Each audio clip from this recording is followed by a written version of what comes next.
हज़रत नूह अलैहिस्सलाम ने अपनी कौम से कि तुम अल्लाह की हुजूर इस्तिग़फ़ार करो, फिर क्या होगा कि वो आसमान से मूसलाधार बारिश नाज़िल करेगा और तुम्हारी मदद करेगा मालों से, बेटों से, और तुम्हारे लिए बागात बना देगा और नहरें जारी कर देगा।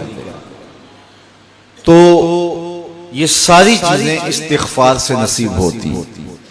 माल भी मिलता है, बेटे भी मिलते हैं, बारिशें भी बर वक्त बरसती हैं और नहरें भी जारी होती हैं और अमवाल की कसरत भी नसीब होती है।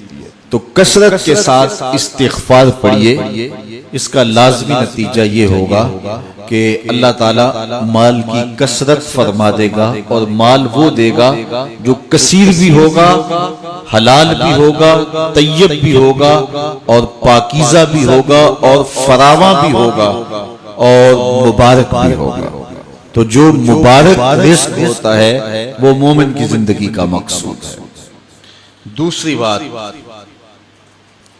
जो काम सुबह के वक्त किए जाते हैं उन कामों में अल्लाह ने बरकत रखी है। कुछ लोगों की आदत है कि वो देर से उठ के देर पे कामों पे जाते हैं।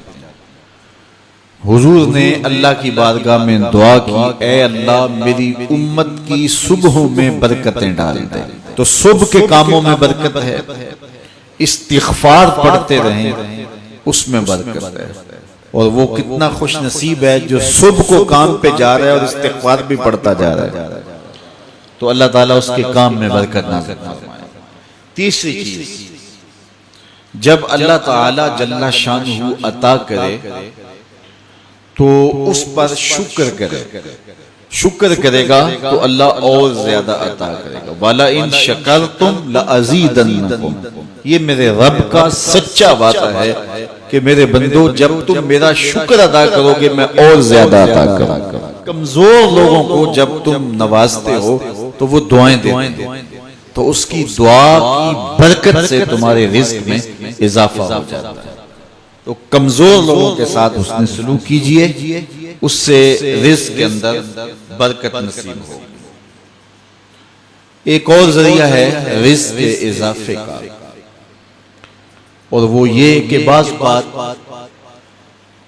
आदमी किसी और को भी उसमें शरीक कर लेता है। कमाई वो नहीं करता लेकिन उसको वो साथ अखराजात में शरीक करता है। उसकी एक उम्दा मिसाल हुजूर के जमाने में इस तरह पेश आई कि एक सहाबी ने हुजूर की खिदमत में आके शिकायत की कि हुजूर काम काज मैं करता हूँ और ये जो मेरा भाई है ये काम काज नहीं करता।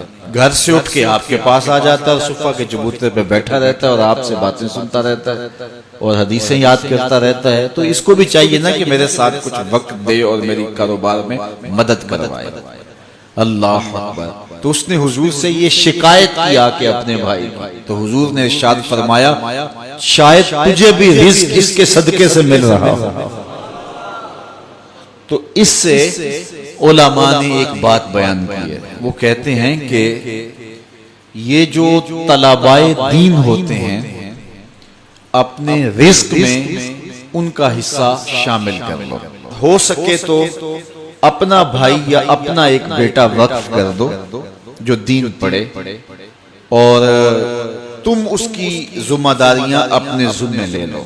और अगर ऐसा मुमकिन नहीं है तो फिर कम से कम कुछ दीनी तलबा की कफालत अपने ज़िम्मे ले लें। और जिस तरह अपने बच्चों पर खर्च करते हैं खुशी से, आसूदगी से, और उनकी ज़रूरियात जिस तरह पूरी करते हैं इस तरह दीनी तलबा की ज़रूरियात भी इसी अंदाज से पूरी करें तो इस हदीस के आप मिस्ताक हो जाएंगे।